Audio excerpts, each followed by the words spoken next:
Africa Info, Souka la plaisir. Tant on a séparé mwana moni obeta chauffeur mwaki a obete matolo. On a séparé terre. Osalaka. Na salaka. Na mwana kayo. Ah.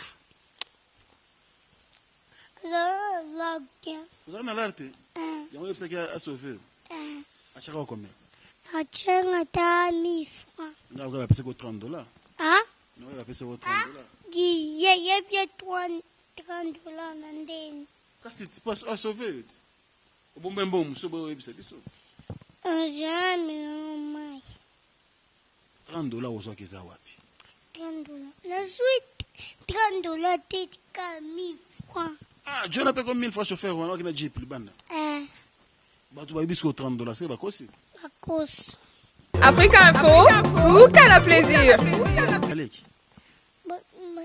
Balek na bakuna bameno chite phone na kino kuna diebu yena Yo débrouiller pour balek no milati.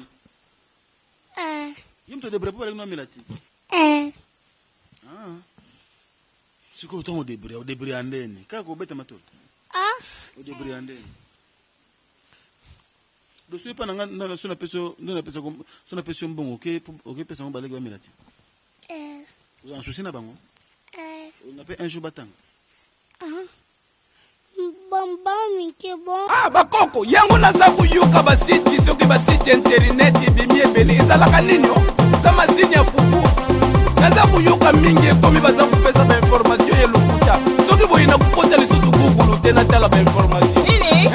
google soki google Koko, oyo wana nyonso eza kaka basitron. Site eza kaka moko. Kuna, osepela.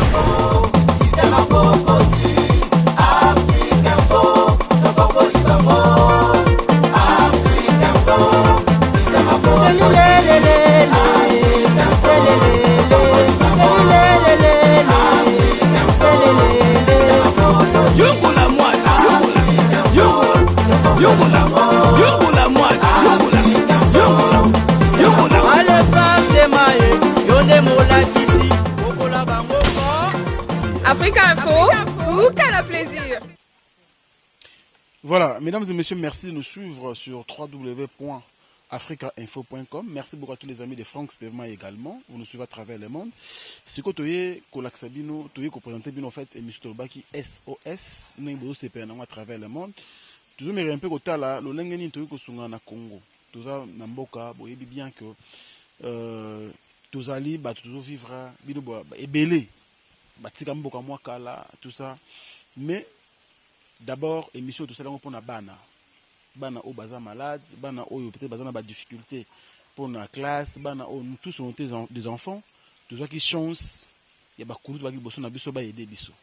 Raison pour laquelle émission SOS ezali pour na ko aider peut-être ba jeunes, bana mike surtout, ba jeunes, pourquoi pas bande ko belé comme so bana ba hôpitaux, to la sarabino ndenge bazota là na ba prison, peut-être zangi mutu moyen bimezate, bino bozo sunga biso moke besoin encourager ça de telle sorte que boye baka lo lengeni ni toko sungana parce que on ne le fait pas pour na ko relaxation qui ni mboka passe ya mboka non mais c'est tout à fait normal à travers le monde SOS et ça c'est ma raison pour laquelle biso penser qui plutôt que ça l'émission oyo pour na bino bato bolinga Franck Stemai bolinga musa doza ça la bino d'information ya mboka bokenda libanda mwa kala et ça libiso bien Léonard Sabino un petit garçon bien sûr, qui s'appelle Prince. Prince, c'est un garçon doué, intelligent, mais je voulais à ce que moi, nawana, lelo, bah, tu vas comprendre que bana lelo, bangonde bazali avenir ya lobby.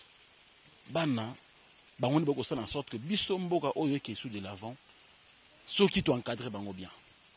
Voilà. Il y a des problèmes, mais Prince vient. Prince Aroya, il y a Prince. Voilà. C'est un ami, tu as ramené moi mingi. Nakutanaki na ye quelque part et pas mutunanga Gino Prince. Boni. Alors le ba makaseti. Bo mo lo malin point. Bien. Bien. Santé bien. Autour la moi quand même. Autour la moi kala te. Ce que ba tala yo. Ba zebele na poto, ba talo na ba Brésil partout. Na bi linga ko so na bato. Oko yebisa bango ni na minute. Minute. Tiens. T'as que ça, une émission qu'on a. Tout ça, là, Moi. ah, moi. Tout ça, pas de voilà. Si on a bien, bon, tout ça, pas de problème, mais ça, hein? Ok, non. Bon, voilà. À tout à l'heure. Voilà, les amis, je voulais vous dire que moi, dans Oyo, il n'a que 7 ans. On est sans complexe, c'est-à-dire que c'est un garçon très intelligent, mais aujourd'hui qui est un peu en difficulté pour nous autant. Maman Ayaka. Bonjour maman. Bonjour. Il est maman, il y a Prince. Oui. Prince camarade Nanga. Moi, Nanga Liboso. Voilà, Prince camarade Nanga, mais on a sorti là qui naïe, moi ou moi, na, aïe psengaï, à l'autangaté, à 4 classe, et le roi n'est salé en moi passi. Pourquoi l'autangaté? Et on t'a vu la caméra quoi, ça? Abanda otanga mais akata eka pona ba difficulté mbongo. Yango ezangaki. Ezangaki hein. Mais yo po lingi ke Prince atanga classe. T'as vu la caméra s'il te plaît? Oui, atanga. Moi on a fait tanga classe hein. Pas difficulté ils ont compliqué mon qui. Alors, si on a besoin de battre la biso, pour na mitu battre à travers le monde. Na bambo ke belé ba olanda biso. Ceux qui ont lingi ou lancé message pour la Prince. Pour ngai déjà convaincu que Prince azamayele a autant en classe bien. Pourquoi il se bande battre la biso nini? Bon. Nana minga olobate. Na zaka na posa mwana ngake liboso. Atanga. Tata na caméra. Ba munuki. Atanga. Akoma pe mutu lobi. Na suki wana. Ana 7 ans et nga yebisanga za personne. Moi en 2009. OK. 2009. D'accord. Sikoyo tozoto mingité. Mais sikoyo biso to sali pont pour que na bateau badinga biso ba rebelle na yo maman ya Prince comment on Aminata. Aminata. D'accord. Alors trop le banine parce que biso toujours s'intéresse beaucoup plus na Prince ndem tout so moi mingi. Alors pour to kabona Aminata le banine. Vous avez un numéro de téléphone? Tena na téléphone temi. Papa bango za téléphone. Problème zate, on a des autres problèmes té. Donc Prince a autant la classe, ngana na yebi batona so na bango. Surtout merci mingi na ngo yambi biso et ça biso bien. Na part na ngana ko sala moi geste muke. Kaka po autant sous Prince. Hein Prince tu être à melata moi jus à son bata sucré. L'émission ko simbelanga.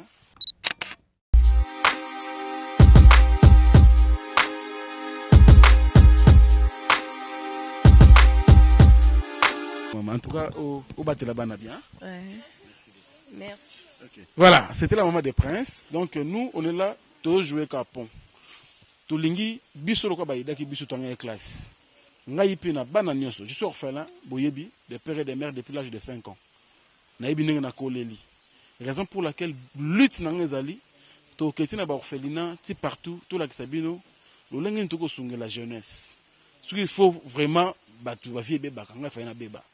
Mais il y a eu des gens, Batamawa, Bazai Pembe Nangai, Bankadre Kingai, si le lot on a été mal bosso na bina lo baboye, pour n'engager grâce à Nzambe. Nako gardant pour n'engager. Je dois aussi aider des enfants qui naissent aujourd'hui, c'est très important.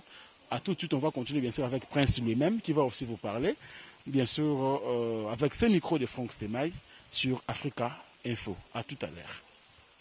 Africa Info, sous quel plaisir. Voilà, là je suis chez moi à la maison. Na Prince parce que beaucoup de monde a déclaré qu'on a mon banda. C'est vrai qu'il y a un mo yamakasi. Mais tout le bisa mon Prince.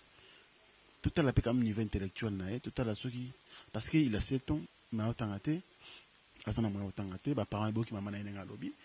C'est très important et on tout ça l'émission SOS pour na kosunga bino. Prince. Ndel. Bien. Où est-ce que tu classe tes points? Classe. Où t'as tes points? Dans Sungazati. Dans Sungazati. Mais moi, j'en ai pas autant. Mais tu as le baillot dans la classe, non? Non, dans la classe. Sur les classes, on va nous déranger. On va t'en bien, on va nous comment bien. Est-ce que Prince est beaucoup?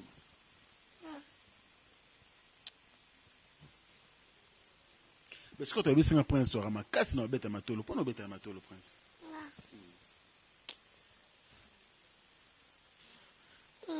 Bête à la Bête à matolo, pambaga. Autant aux ambons, on a ce que vous avez posé en amoni. Oh, no, you find your box a scotch. You box a carte, on a set ton box a carte. Oh, said no box a scotch go. You box a carte en what? Ah, You box en what? good Papa William. Papa William. Ah, Is a musica? the pimpin caga pencil leki, pues a no mona, or Papa Mo was on. So carte en box a carte, au combien à combien qu'on a la carte? Ah, Au combien à combien? so de mi fune na le box sungulongo msu. Moulongo moko de etondi. Moulongo 2000 fois de etondi. Au box a combien na case moko? Ah, le box mi francs. Au box a 1000 francs. Le box de 2 fois.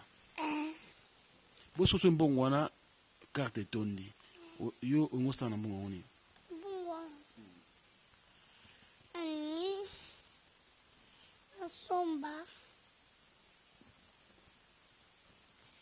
Somba bilamba.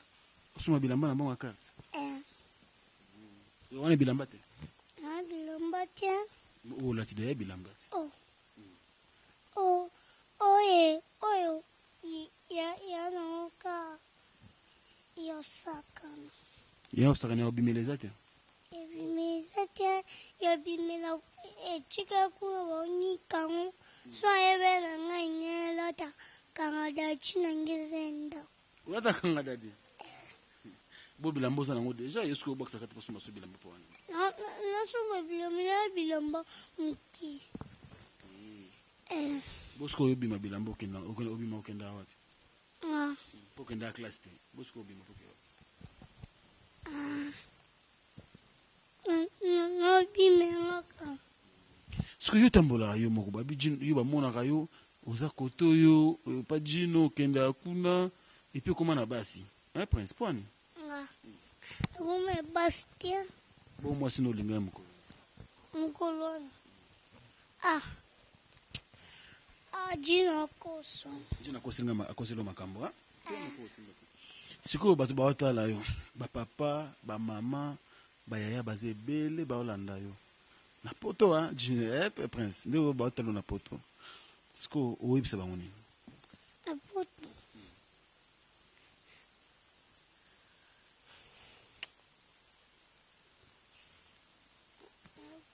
Bokansana mambolo. Komi yuma. Noka nsama kamnyoluba. Kasi loba mbamo. Njamba sunga tanga class. Nzamba sungo tanga classe. Sosko tanga classe un jour ngoko manana na unga osa musani na vie. Ngana comme chauffeur. Ngoko ma chauffeur. Il faut foutre le bon comme mécanicien. Faut foutre le bon ça no mécanique. Jamais. Jamais ce que il y a un chauffeur comme ma voiture. On voit pas la voiture non moko. Kasi pourquoi on pose un bon chauffeur? Faut un chauffeur mécanicien. On a ce mutu ke baby moko bongisi.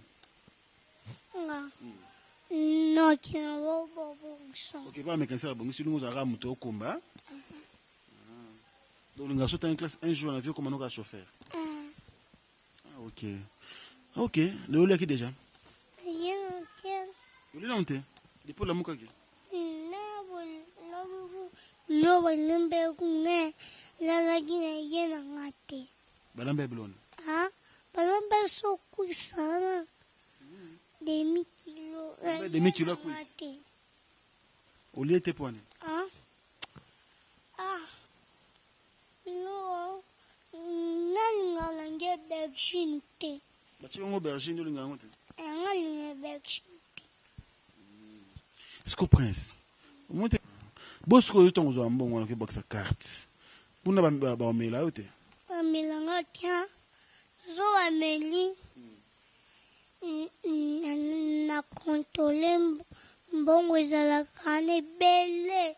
oyeba okonte bamilongo nyonso ezalaka na carte. oyeba ke etondi to etondi te. nayeba so etondi te, so etondi na naki obimisa. Sikoyo mpona oyebisa papa na mama bafutelo classe. Bana baona mbongo te. Bana mbongo te, hein? Oza pena ba Coach wa matene. Bongo yo siko kosa classe ni. Nga kote nga te diba pembeni. Diba école diba oya pembeni awa. Otanga bia bono kima classe te. Ça va.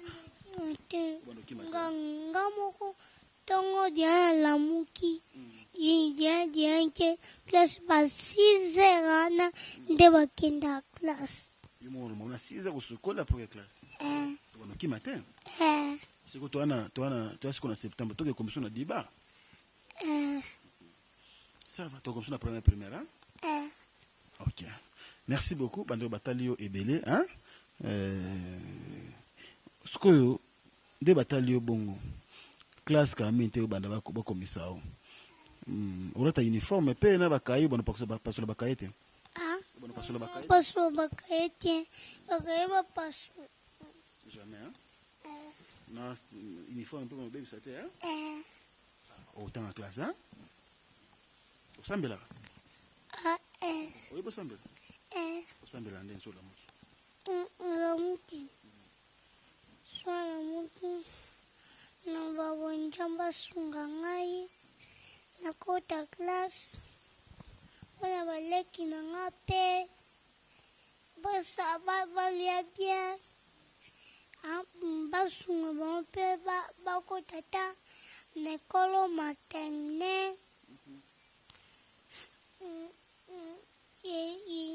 Yango alukaka. Merci, hein, Prince. C'est bon. Bon. Merci beaucoup. Prince. Quand on te sort, sur la moko. Si on fait ça, tu sais si c'est. Hein? Non, on libère au terrain. On libère. Il faut libérer au cas. Il faut libérer au commun. Qu'est-ce que c'est d'un bon balam de l'autre? Tiens, mon, c'est quand Bibi on me dit, on a milité pour. Il a milité. Le représentant mon secret. Il m'a consommé. D'accord, merci beaucoup. Alors, mes frères et sœurs, j'ai eu des larmes aux yeux.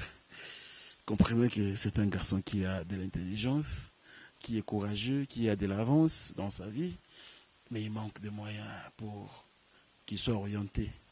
Je créais cette émission, mesdames et messieurs, ce n'est pas pour m'enrichir, mais moi, on m'a aussi aidé. Mes parents partis, j'avais 5 ans. Quand ils sont partis, j'avais 5 ans. Autour de moi, il y avait des gens que je ne connaissais pas peut-être à cet âge-là. Bah, porter une main forte. Bah, conseil à chaque fois que maman nous soit pas moi un conseil, nous nous chalito pour un jour le lot, nous allons bosser na bino. Je pense que par exemple ba otala ngai mingi ba loba ba ofinga. Mingi ba comprendre sens ya émission OSOST. Mais la plupart des gens oh ngana yebi bazalaka. Oh mais la maïs c'est bon tout à l'heure. Oh on a yebi bazalaka quand même gentil. Et bah yebi sans sa vie que bah contre temps ko yana vie à mutu surtout temps wazana wa muke mwana wa beta matolo na 7 ans souci baleki na ba melatina tongo souci baleki na ba zoelo kwa kolia ba cha na monoko. Vous tous qui nous aimez botala à travers le monde, moi je montrer l'exemple et la significativité un petit $10 et au salaire rien à vie à moi ni encore na famille à moi. Mais je le fais pour vous prouver que je ne le fais pas pour moi. Je transpire, je plairais parce que il a 7 ans, moi j'avais 5 ans. Il a en classe, il a mis en ici. Cœur sensible, s'abstenir plutôt, mais bateau, baza quand même na sens wana ya humanisme, sens wana ya koyede. Ils vont faire quelque chose parce qu'on a mois de juillet. Souci n'a que moi na oyo. À ça l'inscription le cola moi na nyoso. Il n'est pas différent des enfants auto monde na banda ba parents. C'est un enfant qui est en bonne santé, qui a aussi ces soucis là d'étudier. Il va étudier. Moi je vais faire un effort pour que moi na des classes. Ne fût-ce que pour cette année, na bino bota la ngai na ngai to sangana. To fouter les frais scolaires, il y a un mobimba. Et vous savez bien. Il se passera en direct. Je viendrai avec ma caméra pour te filmer inscription. Il y a mon Oyo Prince. Et vous savez bien. On est des Africains. Le but de faire un bakuluna, de faire un brigand en zela, babanda akaboy. Mais sur la côté classe, comportement n'est qu'au changer. Bote la zone beta matolo. Ba kabelo à 1000 francs. Azo que ne boit sa carte. À son âge, à peine 7 ans. Je risque de trop parler, mais je crois que le message est passé. Je vais remercier ceux qui me soutiennent à travers le monde. Je commencerai à merci la première dame de Lausanne, Motema Finangago Belisha, grand prêtre, merci beaucoup. Je pense que la famille Wana peut baser un enfant pas comme les autres. Andy Ridgelouawa, Baouzan a souci, il y a un message, il y a Prince. Merci également à mon vieux Gauthier Mascotte, qui est aussi un grand-père des familles. Merci à mon vieux Djongonda Imen, la taille avantageuse. Merci à Fanny Bongende, qui est une maman de sa famille aussi. Merci beaucoup à maman Naïbikwana Fondation Nayo. Maman Nangaï, Loris la Congolaise. Merci pour la souci pour la bande de Koubazou comme en Afrique. Merci beaucoup à la Fondation JBM, Fondation Junior Bonsangé. Oui, c'est que nos fondations bandits. On a des vainqueurs na Moussala. Ils ont bon à Franck Stemaïté. Franck Stemaïté a de quoi se nourrir, a de quoi se vêtir. Mais na ngito yede bandeko oyo bazato ben na prince mais liste ya mamolayi baiko baya kutika nga ba d'éloquence et on te dit na prince. Merci beaucoup également na Alain Dinamo, l'homme aux surprises agréables au sunga Franck Stemaï. Je veux aussi que bo tchalo boko na poche au sunga prince atanga ane mobimba. Tout fouté le bon ane mobimba tanga classe et pour que ça la bien. Bandeko Bozé Belé, pardon. Bolinga Franck Stemaï. Merci beaucoup également à soutien. Bien sûr, il y a Ndeko Nangaï, une très très très jolie dame qui habite Bordeaux. Je le vais Samba. Merci pour le soutien. Merci pour l'année Bozo sur Africa Info. Viens Papi Kabemba. Vie tout au Bolinga Franck Stemaï. En tout cas, merci Nabino. Boza Ebele. Je risque d'oublier Fabien de Bilto, acteur principal. Merci beaucoup. Fiston Bowell, merci beaucoup. Mon ami, merci beaucoup également à Junior Mba la classe, Plata Swag, tout le monde, vous aimez Franck Stemaï, Vienangaï également, Malinga Mingi, na Suisse, Jacques Mbosso, merci beaucoup, Bozé Belé, na autant la liste Mbate, Africa Info pour Nabino, merci beaucoup à Hilaire Clark pour la réalisation et la prise de vue de cette émission. Je vous retrouverai très prochainement, mesdames et messieurs, dans un autre numéro de votre émission SOS, qui aide aussi les opprimés et les enfants qui manquent de quoi à étudier, de quoi se vêtir. Merci à vous et à la prochaine. Au revoir. Ah bakoko yango naza kuyuka basiti soki basiti internet bimi ebele ezalaka nini za masini ya fufu naza kuyuka mingi ekomi baza kupesa